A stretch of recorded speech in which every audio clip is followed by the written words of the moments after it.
colors. We see that, for example, turmeric.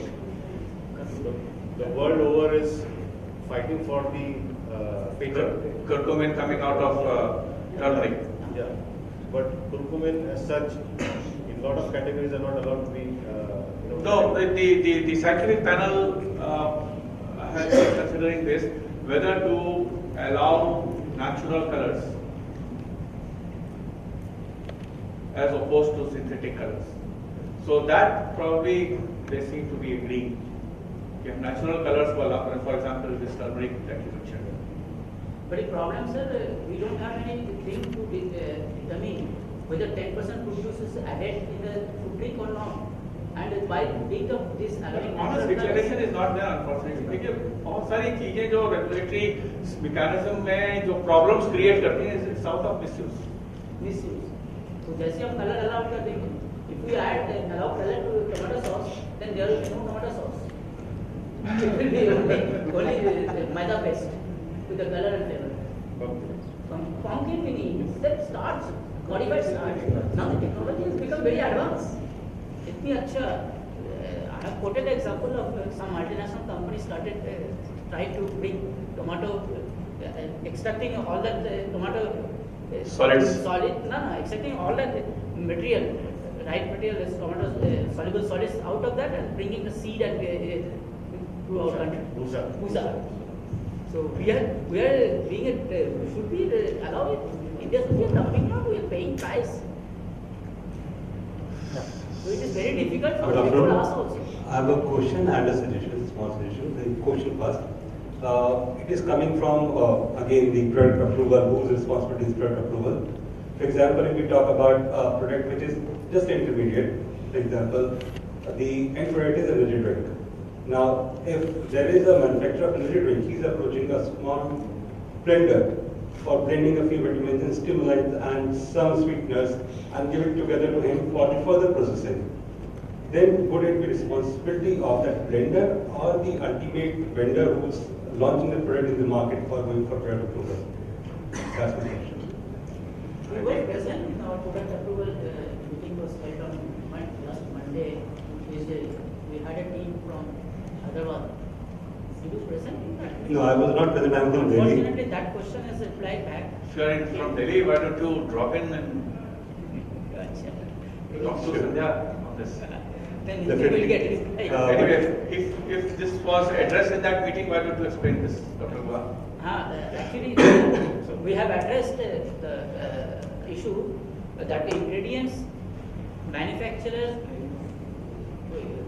can take individually approval or those who are using, end user, they can take the product approval. If they have product approval, ingredient manufacturers just have to say we are manufacturing for that party and they are like DSM, I have given a license to DSM. DSM is manufacturing vitamin premix and they are supplying to Nestle. Nestle have their own product approval for Magic Missile.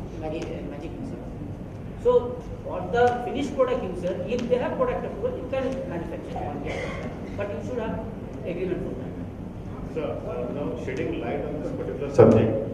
For example, an importer of such product, he is importing and supplying to 10 such companies. Like Sir said, DSM, the end user could be about 10 other companies. And maybe one or two companies have a product approval, the rest don't have. In that case, what will happen? In that case, even the importer of that particular ingredient will have to take a product approval. In that case, we have straight away Form 1D. 1D is a very short process. Once a product approval accorded to a particular party, and that reference giving, it is a very short. Actually, product approval will be taken individually, but as one product approval is accorded already, citing that example, they will get very easy. But they have to take product. You have a suggestion? Yes, a small suggestion. Just to create a database basis the risk assessment, maybe authority can think about it. As in case we have got a database for all our suppliers, we carry out our assessment basis the product criticality, basis the history of that particular party, and then decide how much audit we need to do, what should be the level of inspection. Today, the scenario is that every consignment is being treated in the same way. The risk is perceived to of equal magnitude. Now, my request is, in case we are able to formulate some of these parameters, life of most of us who are trying to work on self-regulatory mode would be very easy. We would be able to differentiate us, and we would be able to value the money and the effort that we are putting in self-regulation. So that would be really encouraging for us. We're talking about both domestic, export, import, everywhere. If we have this kind of understanding about the suppliers, about the products, then the life would be easy. And I'm more worried about the import side at the moment. Every consignment is now supposed to be going through this rigorous quality monitoring.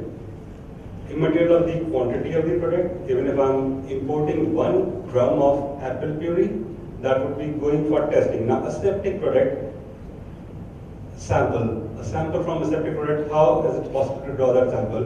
Difficult This to understand. has been explained several times, that ask your supplier, the exporter from that country, to send a separate Yes. package, Yes. small package, which is aseptically packed of the same lot. Yeah. And we will test that. Yes, that's been implemented. I'm just giving an example. What is But the issue? Yeah, the issue can happen that when we are drawing very small quantity, for example, I'm talking about a particular case, only 1 drum was asked for, only for doing some trials, for doing some products. But if we have For to go- research purposes, we are There will be not exemptions. we are not holding up any consignment for research. For laboratory research, we are clearing it immediately. Okay, right. Same As long as you give that declaration. Right. You need not to load that But application. please, step by I step. suggest you kindly read the 10th January advisory once again. You will see everything. Because software we have to develop. Anyhow, the basic problem is that data exchange with the customs.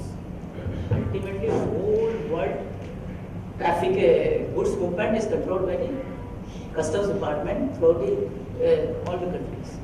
So whenever your export starts moving from there, data should come to us, and accordingly that should not be manually assessed, because manual assessment will be discrimination. I have good connections with Mr. X and I can give benefit to him. So not like that. We have the software development is in the process, and customs data exchange method, that is also to be done by the headquarters, that is a high level. I think sir will speak away that he has also looked at the pre-arrival recognition system. 2 things I would like to explain in this context. One is, the customs authorities have their own procedure that if 5 consecutive consignments are cleared, then there is some from 5% to 20% testing only will be required to be done. And we are checking only if customs are referring. If they don't refer to us, we are not checking. We won't know whether an import consignment has come. Custom mandatorily sends, mandatorily they send. Yes, but they have the power to waive off inspection if 5 consecutive consignments have been cleared. Only thing is, you have to bring it to their notice that look, these are the 5 consignments which I have imported over the last 1 month or 2 months or 5 months, and these are all cleared. Same product is being imported from the same source. It is not necessary to inspect. They will consider. They have considered these kinds of requests in Delhi and Chennai. I know that. So we did try, they are not listening. They said anything, I mean, so the point is that all trade, the regulation and the custom need to sit together in one sort of open house. And then, so that, it can be. We have done that before. We are willing to sit once again. Thank you, sir. Thank you. The other thing that I would like to bring to your notice is, in the new import regulations that I was talking about, where I mentioned about adjudication and all these things, appeals, there are 2 things which are being brought into there. One is, like for exports, there is a known shipper scheme of the government. So an accredited food importer scheme is going to be introduced, an accredited food importer program. according to a criteria. And if you get accredited according to that criteria, then we are not going to test your product consignments. You just take them on. But on a random basis, they will still be checked just in case something is amiss. The other thing is the risk prioritization scheme is we are developing a database, and then we will come up with a risk-based inspection system. Risk-based inspection system would be on a set of criteria. For example, the importer is at a high risk, or the exporter is at a high risk, or a product is at a high risk, or an exporting country is at a high risk, or there have been repeated rejections of this kind of a product coming from different countries. So then such products will have to be checked. And then, so that risk-based approach, that data is being developed, it is going to take a little more time. And then we will implement it on a pilot scale in Delhi first and see how it works, and then spread out further. Let that be Mumbai first, because Mumbai there are more importers rather than Delhi. हमारे लिए दिल्ली में उसको handle करना आसान है. We'll go to one last question because now we are running short of time.